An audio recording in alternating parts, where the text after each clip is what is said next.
मैं गायत्री शर्मा एक बार फिर आप सभी का स्वागत अपने चैनल पे करती हूँ। क्या होगा अगर आपको फेसबुक पे कोई लड़की या मैट्रिमोनियल साइट पे कोई लड़की या फिर किसी भी ऑनलाइन डेटिंग साइट्स बहुत सारे हैं, वहाँ पे एक लड़की मिलती है और वो लड़की आपसे मिलने आपके शहर, आपके मोहल्ले, आपके कॉलोनी या फिर आपके उस जगह जहाँ आप रहते हैं वहाँ वो आ जाए। अगर ऐसा होता है तो आपको निश्चित तौर पे ये लगेगा कि ये अकाउंट फेक नहीं है, ये लड़की फेक नहीं है, ये तो रियल है, ये तो जेन्युइन है।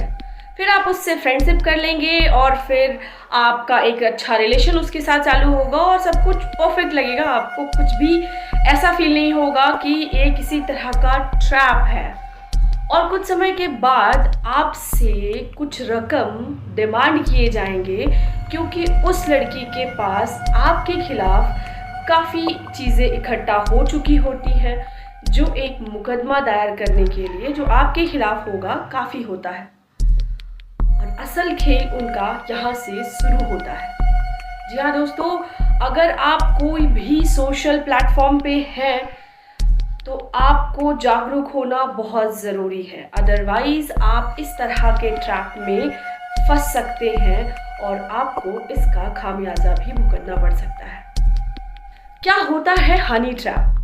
हनी ट्रैप में जनरली आपको मैट्रिमोनियल साइट या फिर आप फेसबुक कह लीजिए, ट्विटर कह लीजिए, कोई भी डेटिंग साइट कह लीजिए, वहाँ पे आपके प्रोफाइल को और आपकी एक्टिविटी को बहुत वॉचफुली देखा जाता है। फिर ये अंदाज़ा लगाया जाता है कि आपका स्टेटस क्या है, आपका लिविंग स्टैंडर्ड क्या है, मतलब आप काफ़ी खाते पीते घर से हैं या फिर आप एकदम ही रिच फैमिली से बिलोंग करते हैं या फिर आपके पास सफिशिएंट पैसा है या नहीं। मेन पर्पस इस बात का पता लगाना होता है। आपसे वो बहुत अच्छे से बात करेगी, फिर आपसे मिलने के लिए भी रेडी हो जाएगी या फिर आपको कन्विंस कर लेगी कि आप उसके शहर जाएं। और आप क्योंकि बहुत टाइम से उससे बात कर रहे हैं, 1-1.5 महीने या 2 महीने से आप उससे बात करते रहे, तो आपको लगता है कि हाँ ये जेन्युइन है, ये रियल है, और आप चले जाते हैं। और आपके जाते ही वहाँ एक फुल प्लान बना हुआ होता है कि कैसे आपको ट्रैप कर सकते हैं वो लोग। दोस्तों, क्योंकि आप उसके साथ एक बहुत अच्छे रिलेशनशिप में आ गए हैं, आप बहुत टाइम से उस लड़की के साथ हैं और जाने अनजाने में आपसे कोई भूल जो कि उनका मेन मकसद होता है हो ही जाती है या फिर करवा दिए जाते हैं या फिर वैसे सिचुएशन क्रिएट कर दिए जाते हैं जिसमें आपका फंसना लाजमी है। और जैसे ही उनके पास एक कंप्लीट एविडेंस जो काफ़ी टाइम से इकट्ठा करते होते हैं वो सफिशिएंट लगता है, तब उनका डिमांड शुरू होता है और उनकी पूरी टीम सक्रिय हो जाती है, जिसमें कुछ पुलिस वाले, कुछ वकील, यहाँ तक कि कभी कभी मैंने जिस तरह से पेपर में पढ़ा है जज भी शामिल होते हैं।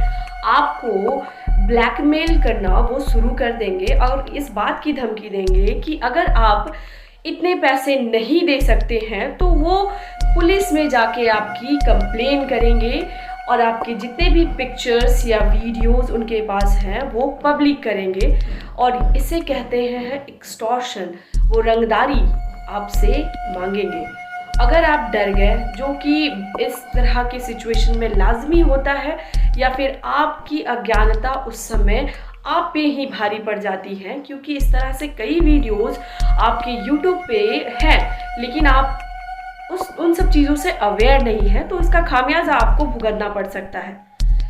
कई बार ऐसा देखा गया है कि एक फेक कंप्लेन की कॉपी तक लोगों के घरों तक भेज दी जाती है, कोर्ट के ऑर्डर भी लोगों के घरों तक भेज दिए जाते हैं जो हूबहू ओरिजिनल ऑर्डर जैसे दिखते हैं और लोग पैनिक कर जाते हैं।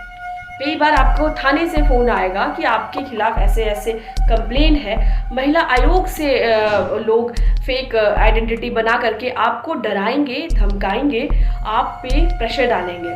मैंने ऐसे भी केसेस देखे हैं जिन्हें सज़ा हो गई है, उन पे झूठा रेप इल्ज़ाम लग गया है और उस तरह के व्यक्ति को 2 साल कुछ महीने तक जेल में रहना पड़ा है जब तक कि उन्हें क्लीन चिट नहीं मिल जाती। क्लीन चिट मिलने के बाद भी आप इमेजिन नहीं कर सकते हैं कि जो आपका सोशली डैमेज हुआ है, जो आपके मान सम्मान और प्रतिष्ठा पे जो डायरेक्ट प्रहार हुआ है, वो शायद आप इसका खामियाजा का अंदाज़ा नहीं लगा सकते और कोई इसकी भरपाई नहीं कर सकता, कोई भी नहीं कर सकता। और इस तरह के ट्रैप में जनरली लोगों के मान सम्मान पे ही सारी चीज़ें बेस्ड होती हैं, क्योंकि उसे बचाने के लिए लोग पैसे दे देते हैं, पुलिस कंप्लेन नहीं करते हैं, कोई मुकदमा नहीं लड़ना चाहते हैं, उन्हें लगता है कि पैसे दो और जान छुड़ाओ। तो इस तरह के ट्रैप से कैसे बचा जा सकता है और इस तरह के ट्रैप में मुकदमा कैसे दायर हो सकता है, आपको क्या क्या बातें बहुत अच्छे से जाननी चाहिए, ये समझना बहुत ज़रूरी है। सबसे पहली बात दोस्तों, अगर आप इस तरह के ट्रैप में फंस गए हैं, अगर आपके साथ ऐसा हो रहा है, तो आप एक बात अपने दिमाग में रख लीजिए कि हनी ट्रैप का जो मोटिव होता है, उसमें जो टारगेट को जिस तरह से वो चेज़ करते हैं, पूरा डेडिकेटली, एकदम पूरा डेडिकेशन के साथ उसके प्रोफाइल को रीड करके उनके पीछे पड़ते हैं, हर एक चीज़ प्लान करते हैं, उनका मेन मकसद आपसे सिर्फ़ और सिर्फ पैसे लेना है, चाहे वो किसी भी लेवल पे जा कर के आपसे वो डिमांड करें। ऐसा पॉसिबल नहीं है कि सच में वो जा कर के आपके खिलाफ़ मुकदमा दायर कर सकते हैं। अगर ऐसा हुआ तो समझ लीजिए कि वकील भी उनकी, पुलिस भी उनकी और मुकदमा लड़ने वाले और पे जो फैसला आएगा उस पे जज भी उनके हो सकते हैं। ये काफ़ी हाई प्रोफाइल लोगों पे बहुत धड़ल्ले से चलता है। और लेकिन अब इस लॉकडाउन के दौरान ये देखा गया है कि इनके टारगेट नॉर्मल मिडिल क्लास के लोग भी बनाए जा रहे हैं और बहुत ईजिली, क्योंकि उन्हें उतना पता नहीं है, वो उतने अवेयर नहीं है। तो मैं आपको बता देती हूँ कि धारा 384 के तहत आप मुकदमा इस केस में दायर कर सकते हैं। यह मुकदमा नॉन बेलेबल होता है, इसमें कोई भी बेल नहीं मिलती है। आप किसी भी तरह का पैसा या किसी भी तरह का एक्सटॉर्शन आपके साथ हो तो आप सबसे पहले नियरेस्ट पुलिस स्टेशन में जाके कंप्लेन कर सकते हैं। अगर उस लेडी के साथ उनकी पूरी टीम हुई तो इसमें आईपीसी की धारा 120 और आईपीसी की धारा 506 के हिसाब से भी मुकदमा किया जा सकता है।